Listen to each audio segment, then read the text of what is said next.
مجھے 2 ہفتے قبل لاہور سے کسی صاحب نے اپنی کتاب بھیجی۔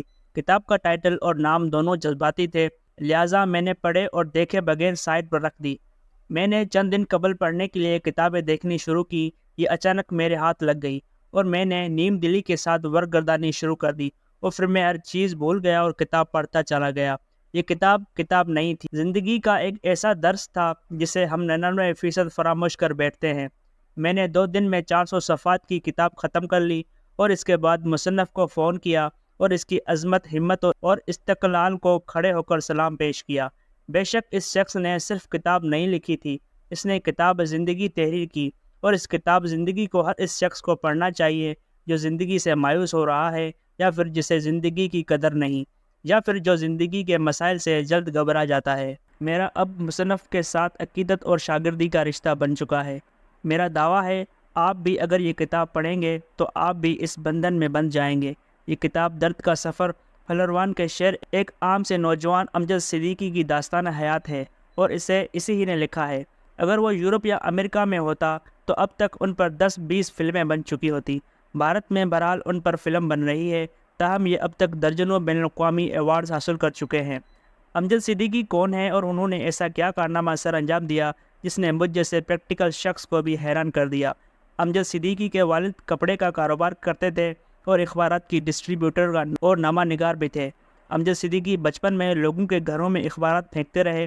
یہ 1979 میں روزگار کے سلسلے میں سعودی عرب چلے گئے اور بڑی مشکل سے بینک میں ٹائپسٹ کی نوکری حاصل کر لی۔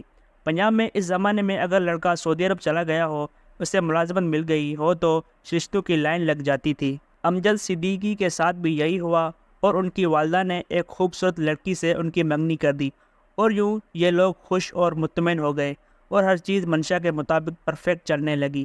لیکن پھر یہ زیارت اور دعا کے لیے مدینہ منورہ گئے۔ واپسی پر کار کا ایکسیڈنٹ ہوا اور ان کی زندگی کا دھارا بدل گیا۔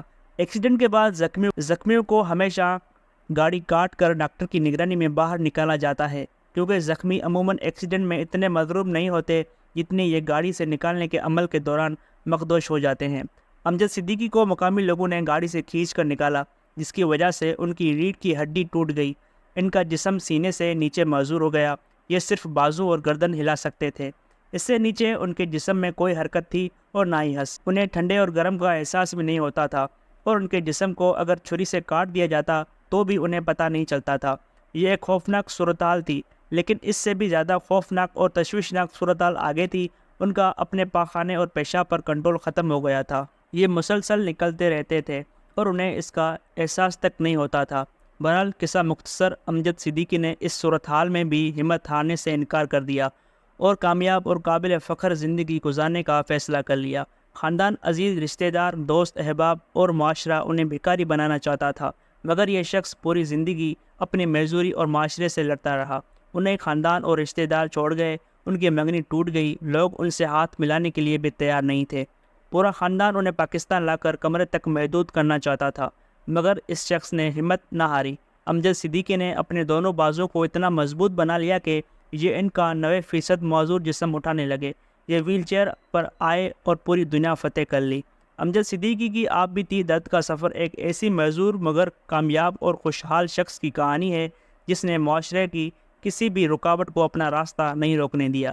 یہ اسپتال کیسے پہنچے، بستر سے کیسے اٹھے، ویل چیئر کو اپنا سہارا کیسے بنایا، گاڑی چلانا کیسے سیکھے، ویل چیئر پر بیٹھے بیٹھے گاڑی کے ٹائر کیسے بدلے، اپنی ویل چیئر اکیلے سیڑھیوں سے نیچے اتارنا کیسے سیکھا، یہ عزیزوں اور رشتہ داروں کی نفرت اور حقارت سے کیسے نکلے اور معذوری کے باوجود نوکری کیسے حاصل کی، یہ ایک حیران کن داستان ہے۔ یہ ہاتھ سے 15 کلومیٹر ویل چیئر چلا کر دفتر پہنچتے تھے، کیسے یہ بزنس کی دنیا میں کیسے آئے، کروڑوں روپے کیسے کمائے، معذوری کے باوجود 60 ملکوں کا سفر کیسے کیا، اور آخر میں شادی کیسے کی، اور یہ اب کیا کر رہے ہیں۔ یہ ایک ناقابل یقین داستان ہے، اور ملک کے ہر شخص، بالخصوص ہر معذور شخص کو ضرور پڑھنی چاہیے۔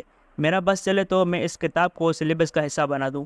امجد صدیقی کو زندگی گزارنے اور آگے بڑھنے کے لیے کن کن مشکلات کا سامنا کرنا پڑا، یہ بھی ناقابل بیان ہے۔ مثلاً میں چند چیزیں آپ کے سامنے رکھتا ہوں، آپ اس سے اس شخص کی اسٹرگل کا اندازہ کر لیجئے۔ صدیقی صاحب جس زمانے میں ویل چیئر پر آئے تھے، اس دور میں نارمل انسان کو بھی نوکری نہیں ملتی تھی، جبکہ یہ 90% مفلوج تھے، لہٰذا یہ روزگار کیسے حاصل کرتے؟ اس کا جواب کسی کے پاس نہیں تھا، مگر امجد صدیقی نے یہ رکاوٹ بھی عبور کر لی۔ یہ مسلسل اپنے سابق بینک کے چکر لگاتے رہے اور انہیں بالآخر قائل کر لیا، آپ مجھے 3 ماہ کے لیے بلا معاوضہ ملازم رکھ لیں، میں نے اگر آپ کی ریکوائرمنٹس پوری کر لی تو مجھے ملازمت دے دیجیے گا، ورنہ میں چلا جاؤں گا۔ بینک راضی ہو گیا اور اس کے بعد یہ شخص روزانہ ہاتھ سے 15 کلومیٹر ویل چیئر چلا کر بینک جاتا رہا۔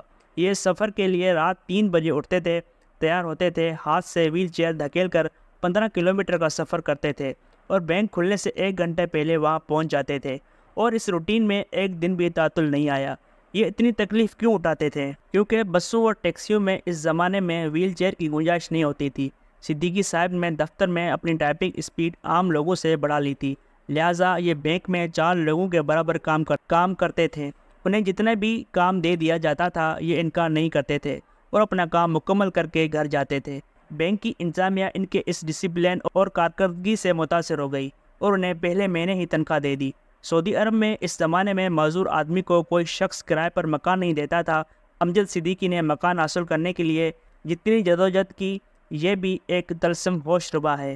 ویل چیئر پر پڑے لوگوں کو عمارتوں اور مکانوں میں داخل ہونے کے لیے کتنے مسائل کا سامنا کرنا پڑتا ہے، امجد صدیقی نے یہ واقعات بھی تفصیل سے لکھے۔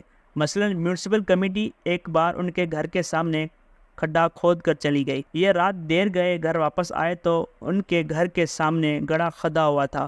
یہ اکیلے رہتے تھے، لہٰذا ویل چیئر سمیت گڑھے میں گر گئے اور پوری رات ویل چیئر کو گھسیٹ کر باہر نکالنے کی صحیح کرتے رہے۔ میں کتاب کا یہ پورشن پڑھتے ہوئے رو پڑا تھا۔ اس زمانے میں معذوروں کو گاڑی چلانے کی اجازت نہیں تھی۔ امجد صدیقی نے یہ اجازت بھی حاصل کی، گاڑی بھی خریدی اور یہ اسے چلاتے بھی رہے۔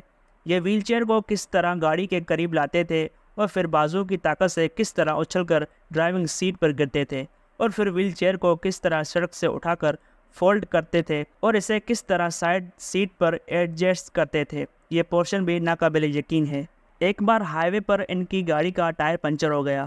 امجد صدیقی گھنٹوں ویل چیئر پر بیٹھ کر مدد کا انتظار کرتے رہے، لیکن جب کوئی گاڑی نہ رکی تو پھر انہوں نے ویل چیئر پر بیٹھ کر ٹائر کیسے تبدیل کیا، یہ بھی ایک دل دہلا دینے والی داستان ہے۔ ان کے ساتھ جہازوں میں کیا سلوک ہوتا تھا، ایئر لائنز کس طرح انکار کرتی تھی، کس طرح انہیں گھسیٹ کر سیٹوں پر بٹھایا اور اٹھایا جاتا تھا، ساتھی مسافر کس طرح ان سے پرہیز کرتے تھے، ان کی ویل چیئر پیک کرتے وقت کس طرح توڑ دی جاتی تھی، اور پھر یہ ایئرپورٹ سے کس طرح نکلتے تھے، ان کو نوکری سے کس طرح نکالا گیا اور انہوں نے کندھوں پر تولیہ رکھ کر کس طرح ویل چیئر پر کاروبار شروع کیا اور یہ کس طرح ایک کامیاب بزنس مین بنے۔ یہ جہاز کے سفر کے دوران اپنا پیشاب اور پاخانہ کیسے کنٹرول کرتے تھے، اور اگر سفر کے دوران ایمرجنسی ہو جاتی تھی تو ان کے ساتھ کیا سلوک ہوتا تھا، اور پھر انہوں نے شادی کیسے کی اور اللہ تعالیٰ نے انہیں اولاد سے کیسے نوازا، یہ بھی ایک حیران کن داستان ہے اور یہ داستان بھی رونے پر مجبور کر دیتی ہے۔ امجد صدیقی واقعی پاکستان کے ہیرو ہیں، انہیں پاکستان کا بہادری کا سب سے بڑا ایوارڈ ملنا چاہیے، اور ان کی کتاب درد کا سفر بھی ہر شخص کو پڑھنی چاہیے۔ میرا دعویٰ ہے یہ کتاب پڑھنے کے بعد آپ کو زندگی کی کوئی بھی مشکل محسوس نہیں ہوگی، آپ کو زندگی کے تمام مسائل سے پیار ہو جائے گا اور آپ روز اپنے آپ سے کہیں گے اگر امجد صدیقی کر سکتا ہے تو میں یہ کیوں نہیں کر سکتا۔ دوسرا، آپ اس اللہ کا شکر ادا کرنے پر مجبور ہو جائیں گے جس نے آپ کو مکمل بھی بنایا اور آپ کو اپنا جسم اور اپنی ضروریات بھی خود پوری کرنے کا سلیقہ دیا۔ اللہ آپ پر کتنا مہربان اور رحیم ہے۔ آپ کو اس کا احساس بھی یہ کتاب پڑھ کر ہوگا اور آپ بھی میری طرح آخر میں یہ کہنے پر مجبور ہو جائیں گے امجد صدیقی صاحب تسی گریٹ ہو، اور آپ بھی دونوں ہاتھوں سے ان کی عظمت کو سلام پیش کرنے پر مجبور ہو جائیں گے۔